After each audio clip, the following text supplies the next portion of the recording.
Well, I met with Rosemary Heath this morning. She's still devastated by what happened last night, but she did tell me she wants her husband to be remembered as a hero. Dinner and a movie. That was the simple night out Rosemary and George Heath had planned before havoc broke out at this Bertucci's restaurant. And it was awful. It was absolutely horrific. I spoke to Rosemary this morning at her home in Taunton, still in shock. She can't help but relive the nightmare of yesterday and her last moments with her husband. We sat down, ordered our drinks, and we heard a woman scream. We turned around, we looked at her, not knowing what happened, and we realized that she was being stabbed.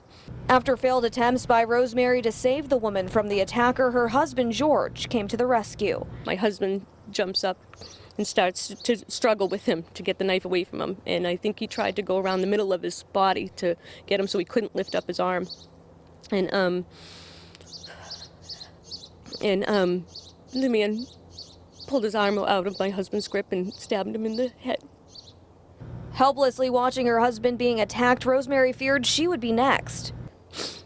And then the other man came around the corner with the gun, and he told him, "Put down your weapon, put down your weapon," and he wouldn't.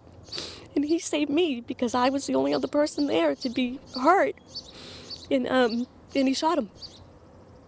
Still shaken, she made one thing very clear. He was a hero, and he was my hero too. For what happens next, Rosemary tells me she's just trying to get through today. But the mall did release a statement at around 10 o'clock this morning. They say that Macy's and Bertucci's are closed, but the rest of the mall is open.